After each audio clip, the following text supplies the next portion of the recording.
Week 10 somehow is in the books, and that means it's time to hit those waiver wires to find players that can add value to the back end of your rosters. And quick note, I am going to be referencing rostership percentages in this video, and those are coming from roster data from 1,700 Dynasty leagues on myfantasyleague.com. Basically a 50-50 split of one quarterback in Superflex, all at the minimum of 20-man rosters. So I'm not pulling these players out of nowhere, but it is possible that some or even all of these guys are already rostered in your leagues. But for the most part, there are hundreds of Dynasty leagues out there where these guys are on waivers right now. First and foremost, I want to highlight a couple of players that are highly rostered, but not exactly 100% rostered that I think need to be. And that includes Josh Dobbs, quarterback for the Minnesota Vikings, Jameis Winston, quarterback for the New Orleans Saints, Rico Dowdle, running back for the Dallas Cowboys, and Brandon Cooks, wide receiver for the Dallas Cowboys, Michael Wilson, wide receiver for the Arizona Cardinals, Demario Douglas, wide receiver for the New England Patriots, and Noah Brown, wide receiver for the Houston Texans. Again, all guys that are very highly rostered in over 95% of Dynasty leagues out there, but not exactly 100%. So double check your waiver wires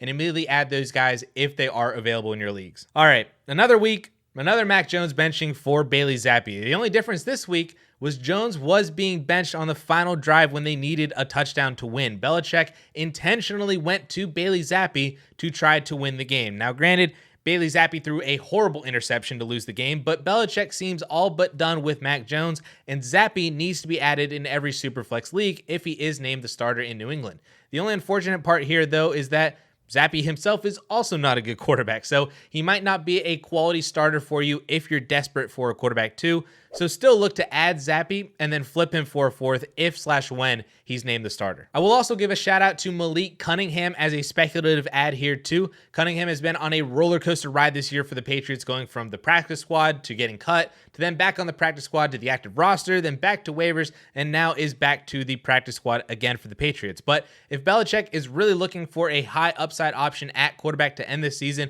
and he's done with Mac Jones, he's done with Bailey Zappe, Malik Cunningham would be the next best guy. He has a strong arm, he is an explosive runner as well, and could add some much needed juice to this offense if Belichick turned his way. But hey, we made it. After highlighting Carson Wentz for multiple weeks now, questioning why he wasn't even on a roster yet, he finally signed as the new backup in LA with the potential to be the starter this week in Week 11. Now, the Rams have said a couple of times that they believe Matthew Stafford could be back after the bye week this week, but they are still using words like hopeful and optimistic, which doesn't really scream massive confidence in his return. So Wentz could be a one-week starter, throwing passes to Cooper Kupp and Puka Nacua in a Sean McVay offense. If you didn't already scoop him up after my multiple recommendations this year already, now you have to this week on the possibility of having a starting quarterback in the Rams offense. All right, now in other injury news, Alexander Mattison left the game early for Minnesota, and in his stead, Ty Chandler saw 8 carries for 27 yards, plus also had a reception,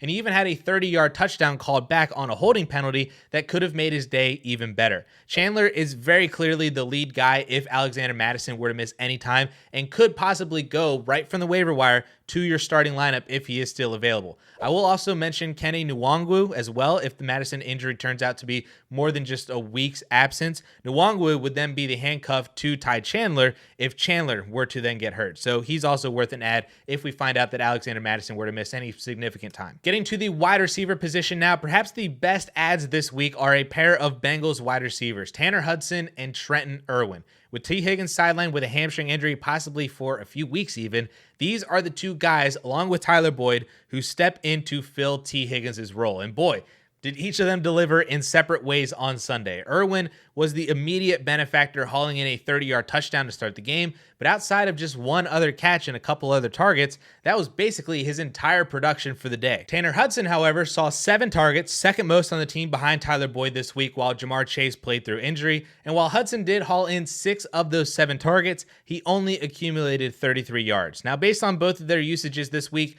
I still am not totally convinced on one over the other as like the guy to replace T. Higgins in this offense.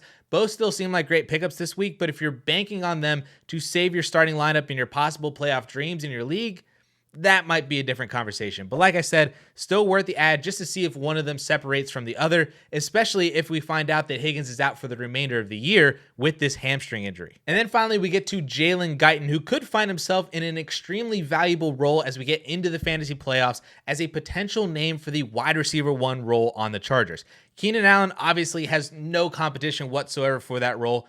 when healthy, but he flirted with some missed time on Sunday with a shoulder injury, and even though he returned to the game, that injury could linger, and God forbid something worse happens down the road. But if Kene Allen were to miss any time, and with Josh Palmer still on IR, Guyton could get thrust right into the wide receiver 1 role here over Quentin Johnston, who finally did something today. Thank goodness for Quentin Johnston finally doing something with Kene Allen out. But Johnston was still out-targeted by Jalen Guyton, had fewer yards than Jalen Guyton on the same number of receptions, and Guyton caught a touchdown first before Quentin Johnston did. Rostered in only a small percentage of leagues, Guyton is a can't-miss bench stash in case the worst happens here. But if you're a Dynasty football player and you're not subscribed to this channel, please do so as we continue to drop Dynasty-specific content all season long, and we're going to ramp up here once we get into the offseason for the 2024 rookie class. But if you haven't watched it yet, I just posted an updated look at Dynasty running back rankings after half of the 2023 season, which you guys can check out right up here.